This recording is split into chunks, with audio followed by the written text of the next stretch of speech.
ಮುಂದೆ ದಿವ್ಯಾ ಅರೋರಾ ಅವರಿಗೆ ಕೆಲವೊಂದಿಷ್ಟು ಹೆಲ್ತ್ ಇಶ್ಯೂಗಳು ಕಾಡಕ್ಕೆ ಶುರುವಾಗುತ್ತೆ.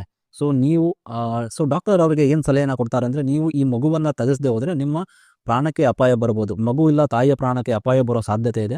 ಸೊ ಅವರು ಮಗುವನ್ನು ತೆಗೆಸೋದಕ್ಕೆ ಸಲಹೆಯನ್ನು ಕೊಡ್ತಾರೆ. ದಿವ್ಯಾ ಅರೋರಾ ಶರ್ಮಾ ಇರ್ತಾರಲ್ಲ, ಅವರ ಫ್ಯಾಮಿಲಿ ಅಂದರೆ ದೇವೇಂದ್ರ ಶರ್ಮಾ ಅವರ ಫ್ಯಾಮಿಲಿ ಮಗುವನ್ನು ತೆಗೆಸೋದಕ್ಕೆ ಒಪ್ಕೊಳ್ಳುತ್ತೆ. ಅವರಿಗೆ ತಮ್ಮ ಮಗಳ ಹೆಲ್ತ್ಗಿಂತ ಯಾವುದೋ ದೊಡ್ಡದಲ್ಲ ಅಂತ ಅನ್ಕೋತಾರೆ. ಯಾಕಂದರೆ ಅವ್ರಿಗೆ ಆಲ್ರೆಡಿ ಟ್ವಿನ್ಸ್ ಮಕ್ಕಳು ಇರ್ತಾರೆ, ಇಬ್ಬರು ಮಕ್ಕಳು ಇರ್ತಾರೆ, ಒಂದು ಗಂಡು ಒಂದು ಹೆಣ್ಣು.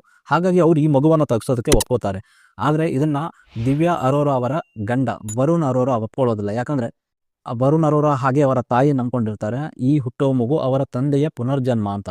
ಸೊ ಹಾಗಾಗಿ ಅವ್ರು ಯಾವುದೇ ಕಾರಣಕ್ಕೂ ಒಪ್ಕೊಳ್ಳೋದಿಲ್ಲ. ಅವ್ರ ಮಾತು ಯಾವ ರೀತಿ ಇರುತ್ತೆ ಅಂದರೆ, ದಿವ್ಯಾ ಅರೋರಾ ಪ್ರಾಣಕ್ಕೆ ಕೂತು ಬಂದರೂ ಪರವಾಗಿಲ್ಲ, ಬಟ್ ನಮಗೆ ಈ ಮಗು ಬೇಕು ಅನ್ನೋ ಥರ ಅವ್ರ ಮಾತುಗಳಿರುತ್ತೆ.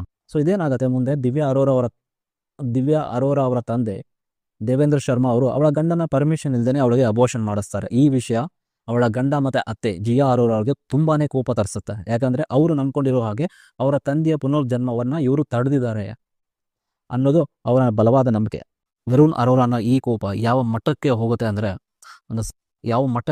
ಅಂದರೆ ದೇವೇಂದ್ರ ಶರ್ಮಾ ಏನು ದಿವ್ಯಾ ಅರೋರಾ ಅವರ ತಂದೆ ಇರ್ತಾರೆ ದೇವೇಂದ್ರ ಶರ್ಮಾ, ಇವಳಿಗೆ ಇನ್ನೊಬ್ಬಳ ಮಗಳಿರ್ತಾಳೆ ಪ್ರಿಯಾಂಕಾ ಶರ್ಮಾ ಅಂತ. ಸೊ ದಿವ್ಯಾ ಅರೋರಾನ ತಂಗಿ.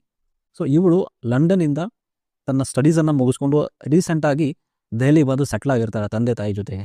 ಒಂದಿನ ಏನಾಗುತ್ತೆ, ಇದ್ದಕ್ಕಿದ್ದಂತೆ ಪ್ರಿಯಾಂಕಾ ಶರ್ಮಾಳ ಕಾಲು ನೋವು ಶುರುವಾಗುತ್ತೆ.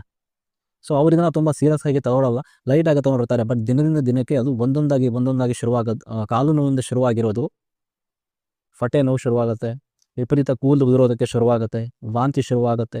ಅವಳ ಪರಿಸ್ಥಿತಿ ದಿನದಿಂದ ದಿನಕ್ಕೆ ಹದಗೆಡ್ತಾ ಹೋಗುತ್ತೆ. ಸೊ ಇದನ್ನು ಗಮನಿಸಿದ ಅವರ ತಂದೆ ಏನು ಮಾಡ್ತಾರೆ, ಅವಳನ್ನು ಒಯ್ದು ದೆಹಲಿಯ BKL ಹಾಸ್ಪಿಟಲಲ್ಲಿ ಅಡ್ಮಿಟ್ ಮಾಡ್ತಾರೆ.